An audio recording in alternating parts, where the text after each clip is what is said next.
Jerry Thompson's deck that he wrote about this week in a Star City Premium article. This deck is called, in the article, it's called Blue Black Tempo. It features Delver of Secrets, Death Shadow, which Jerry has tried to mess around with before, but now it adds another 1-drop on top of that, Niv Magus Elemental. Now, right. Jerry played this at the Modern Pro Tour in Seattle. Yeah, Josh played this at the Josh and Jerry both played this in Seattle.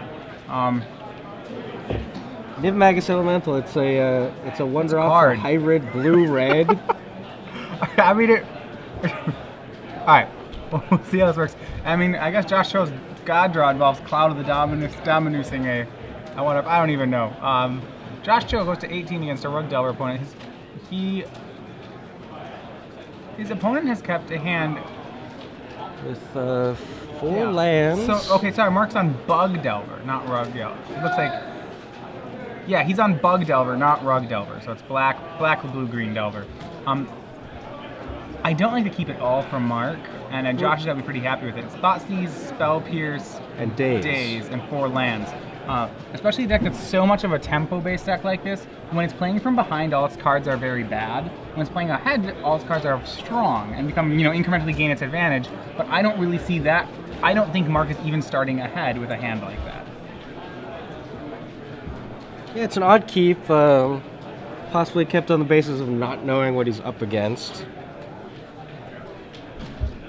Having counter spells and a discard spell is kind of a good all-around hand, but if Josh comes out with one of his 1-drops here, which he should, have some Underground Sea, and there it is, Niv Magus Elemental. There it is on your screen. It's a 1/2. You can exile an instant or sorcery spell you control to put 2 +1/+1 counters on it, and those counters are going to stay. What this deck is trying to do is play a bunch of free or cheap spells and then play a Flusterstorm with a whole bunch of storm count, and then just eat the storm copies of Flusterstorm. Right. So they did this really big. Ground Rift in Modern. Obviously, Ground Rift not a real card. Right. Flusterstorm kind of a little more real of a card. Flusterstorm is still relevant in many matchups, whereas Ground Rift was there solely to storm up the cheapest storm card, and then eaten by the Niv Magus Elemental. So based on second Niv Magus Elemental, the second one seems far worse than the first to me. Yeah, you can't double up. Once you eat a spell, it's eaten. Right, he's gonna gut shot, eat the gut shot. And hit for 3. So for Mark's side of the board, he's sitting there going, what's going on? Yeah, he's looking at these spells. He probably knows what the cards do, but doesn't have a game plan for this. Yep, he's gonna, Josh Cho pays 4 more life, he's gonna snuff out. So more free spells, Josh Cho punching himself in the face a bunch. He's gotta be pretty happy that his opponent's playing Bug Delver, not Rug Delver at this point. Yeah. Snuff out, very similar to Dismember, actually. In a lot of ways, it's the 4-mana nearly free kill spell. So he's good. He's eaten 2 spells, 4 counters. Yep, and swung for 5. This is the danger of Mark Morrison's keep, is that he doesn't really, I mean, fortunately he's drawn a Tarmogoyf, but it's pretty hard him stay, he's playing on the back foot. A lot of his spells, especially as he didn't have a creature when it started, makes this pretty difficult. Yeah, he's got that Daze in his hand, so he's not shields completely down right here. The problem is that with Niv Magus Elemental, counter spells become very weak. If Josh ever is worried a spell actually will be countered, then he can just exile it to the Niv Magus. Yeah, absolutely. And there's the Death Shadow. Yeah, this is the interesting part of the deck. Death Shadow plays very nicely with all these. Josh's deck punches itself a bunch, and Death Shadow plays very nicely with that. So it's currently a 2/2. Mark's at 10 life. He ponders.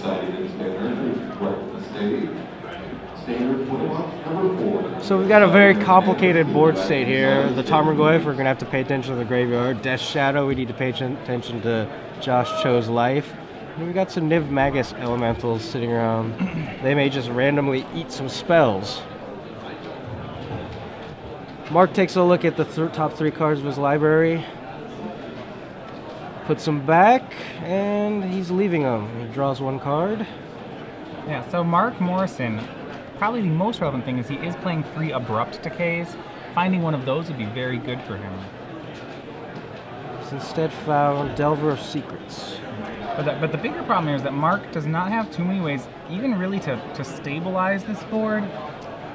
You know, for example, I guess he has abrupt decays with Niv Magus, but yeah, his deck is not really used to playing from behind. No, its cards aren't good at it. You know, you look at these things that he can draw: Nimble Mongoose, Daze, Spell Pierce, Force of Will. None of those are remotely good on this board. Yeah, he wants to land his threats first and then back them up with counters and discard and removal. But Josh Cho, the aggressor, he's doing some math, and again, the math is very complicated because that Death Shadow can continue to shrink. There you go. He plays a Watery Grave untapped to pay 2 life. Yeah, that Watery Grave is a 2 of. So now the Shadow is a 4/4, and it swings along with the 5/6 Niv Magus. This Tempo deck is one of the few decks that can, on the play, it can really do a good job of sneaking under Delver decks. I think were Mark to be playing a Rug Delver deck, it would be a lot scarier for Josh to be, shocking himself with Watery Graves. But as, Mark's not, I think the Bug matchup seems very good for Josh Cho. So now a creature has gone to the graveyard, and Tarmogoyf is a 4/5. So it seems like maybe Tarmogoyf blocked there?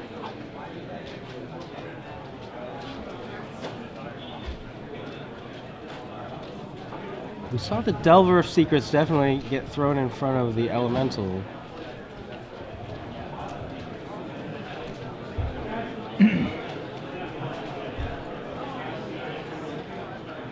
And second Death Shadow for Josh Cho.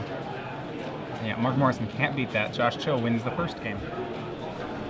Well, that was certainly something.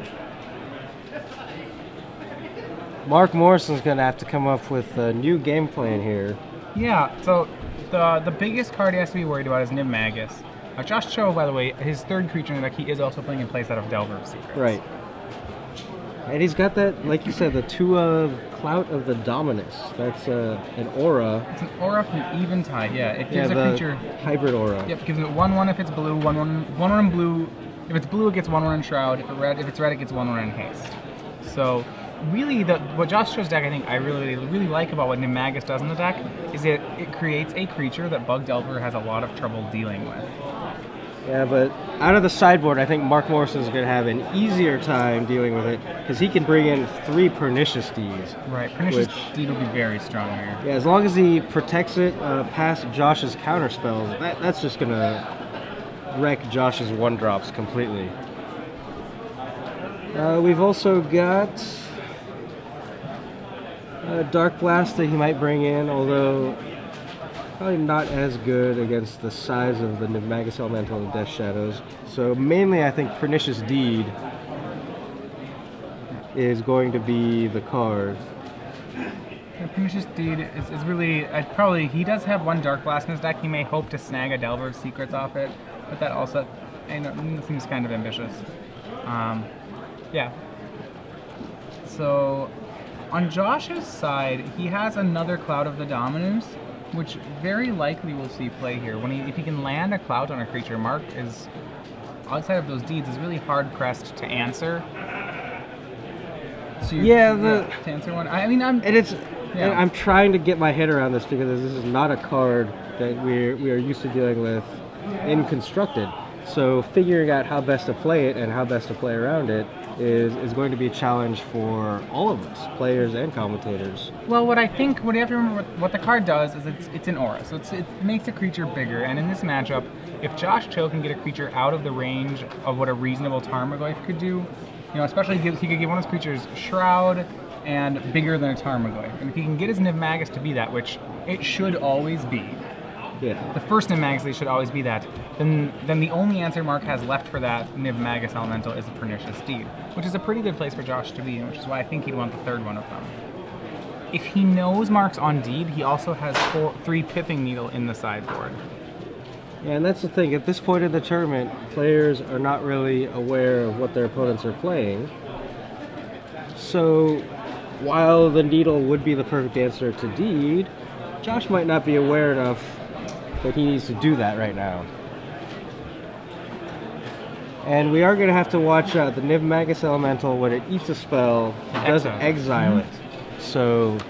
Yeah, I think the Goyf was one size too big that last game. It did not affect the outcome of the game, but yeah, both players should be careful should not have been in the graveyard there.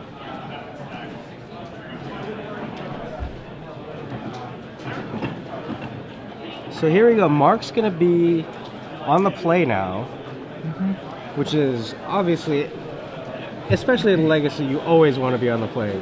But when you're playing a deck with dazes and you're playing against a deck with dazes, yeah, it both becomes decks even more important. are all one drops and dazes, and yeah, the being on the play is very significant in the matchup.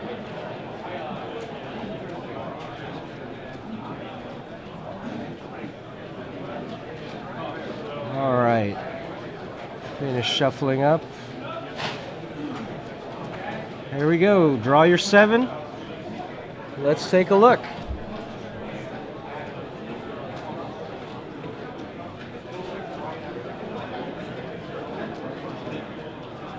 We are in round 3 here of the Baltimore Legacy Open.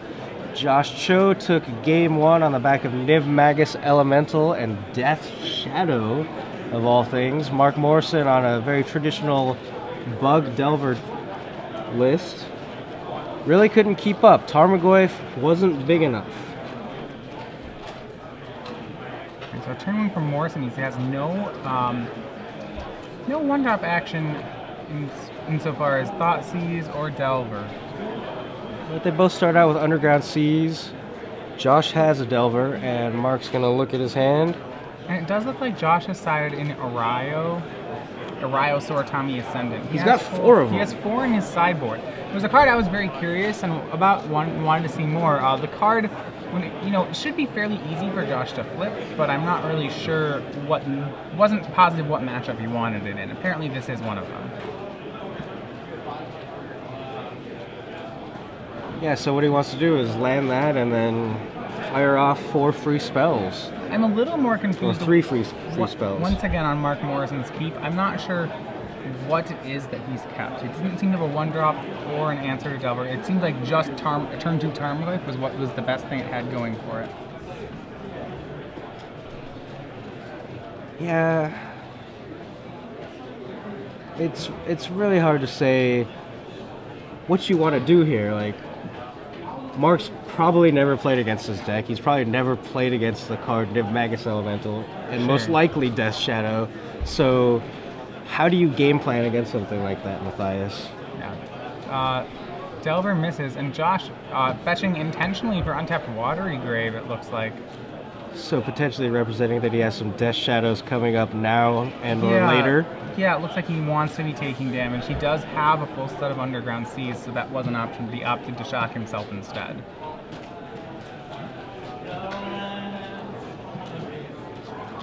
And he goes with the Arayo on turn 2. And Mark has to read it, and there's no surprise there.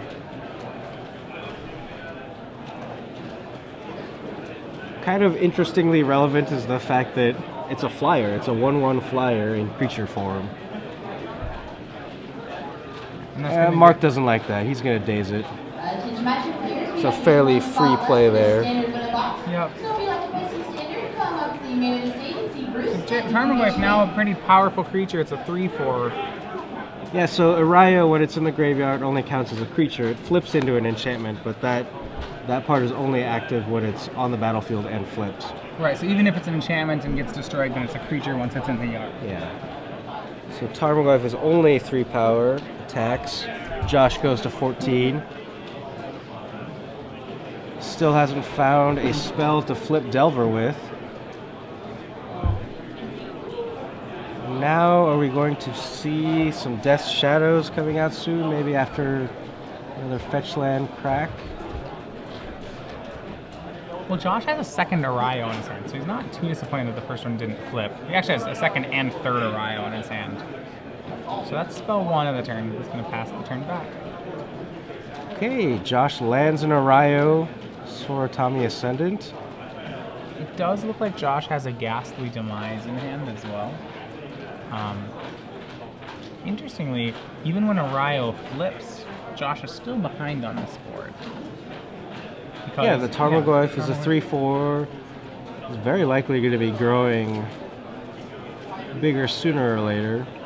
Yeah, well, we have land, instant, creature, and those are pretty much the gimmies in this matchup. There aren't, I mean, he could snag a Cloud of the Dominus or maybe a Jataxian Probe or Thoughtseize to make it grow one more time. I was thinking Sorcery was the most likely to hit. Yeah, Sorcery is the only really other one you can count on. There are an enchantment in each player's deck, but that's about it. Kevin Blackwood and Justin Offer to the United States. And again, Mark reading Arayo just wants to make sure he doesn't make a misplay into that card. It's a very unusual card to see, so... Right inside of the United States, and your tournament is ready for it. Tarmogoyf swings. Likely 3 more damage to Josh. He goes to 11. He's gonna wasteland the Watery Grave. Interestingly enough, Morrison, I don't know, he hasn't had too many plays yet this game. He's cast a Daze and a Tarmogoyf, and I believe nothing else. Tarmogoyf's enough. I mean, it's a great card, but it does make you wonder, well, what else is in Mark's hand? What else is he sitting on? Right, sure. Probably a lot of counter spells, but... He's only got 2 lands currently. He did use a wasteland.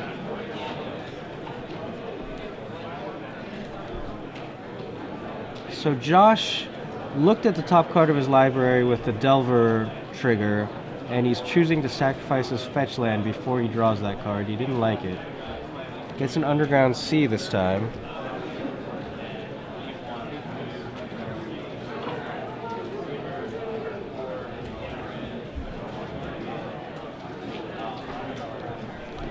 Alright. Josh strongly considering, whether or not he saw a card he didn't like on top of his deck. Interestingly enough, that Delver is missed each time. Josh Joe's deck has just as many, has actually, I think, exactly 30 different cards that it can hit off it in the main, so it's actually a coin flip to flip him. So now he draws a new card, a fresh card that he did not see. He has to think about his plays. I don't think he has the ability to flip that Arayo here. And even if he did, it's not going to help against the Tarmogoyf. So he swings in with both of his 1/1s.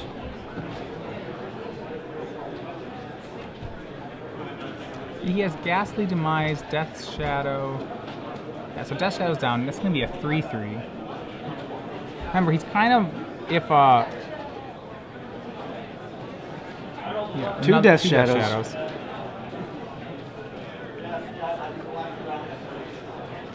And that's what we thought. We thought he was setting up for Death Shadows by intentionally fetching a Watery Grave untapped. Yeah, I'm still a little unimpressed with the Arayo right now. It seems hard for him to flip, and even if he could flip it, I'm not so convinced that it's that great of a move. Yeah, he just cast 2 spells there on his turn. Doesn't have that many left. Maybe he was hoping that Mark would come out with some kind of counterspell, and he could counterspell back. Oh! Maelstrom Pulse from Mark Morrison is going to nab both the Death Shadows. Now, Maelstrom Pulse is a 1-of in the main deck for Mark. So that's a sorcery now in the graveyard. So Goyf comes up to a 4 or 5. That couldn't have come at a better time for him. And Gut Shot. The Delver Secret's finally going to flip. Remember, Josh is down to 6, so getting Goyf off the board, he does have Ghastly Demise. So yeah, that's what's going to happen possible. here. He's got enough cards in his graveyard now.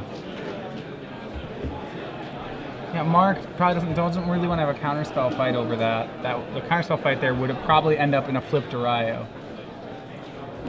So Ghastly Demise, destroy target non-back creature if its toughness is less than or equal to the number of cards in your graveyard. And at that time, Josh should have had at least 6.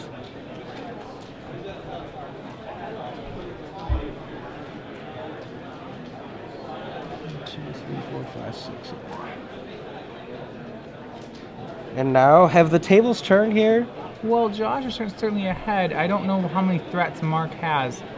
His hand is still somewhat of a mystery here.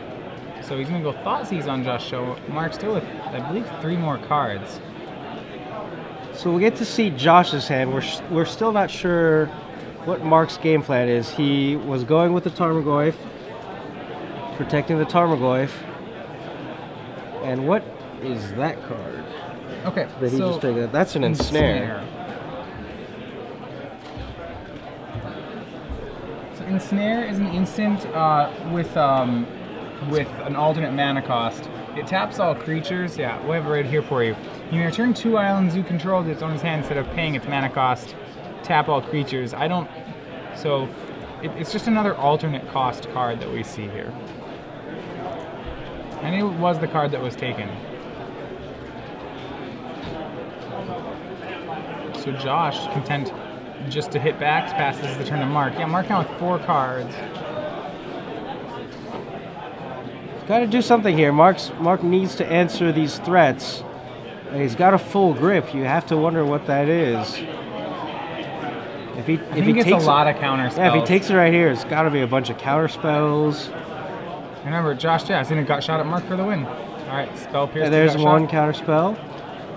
Josh Show's going to pay 2 for the Spell Pierce. And Mark Morrison's going to hard cast a Daze. So 2 of the cards were counter spells. That's 3 spells cast this turn. If Josh can make a 4th spell, he can flip the Uriah. He doesn't have it. So there's a concession there. More lands, more counter spells by Mark Morrison. And I think what we saw right there, Mark Morrison, Bug Delver is certainly a different animal than Rug Delver. They play a lot of the same cards, but because Bug doesn't have that slew of burn to close out a game, it has to be way more conscious of the number of threats it's playing and protective of the threats it's playing. The Bug Delver deck, probably a little better against the control and combo matchups with the ability to use Thoughtseizes. But typically I've seen Deathrite Shamans in the deck as well, which there were none of in Mark Morrison's Right, Mark spell. has not adopted the Deathrite Shaman. We're still hoping to see that card more of today. Would Deathrite Shaman have done some damage there? Possibly. I mean, it gives a lot of reach. You know, if one was in play, I think he would have been able to shock a few times with it. But unknown whether it would have really affected the outcome. Or just gain a little life and keep control of the tempo. I think the bigger issue is that Mark's only creature that game was a Tarmogoyf, and all it really took from Josh to win was 1 Ghastly Demise, and that turned out to be enough. You know, he played an Uriah that literally was a 1/1 flyer for 2.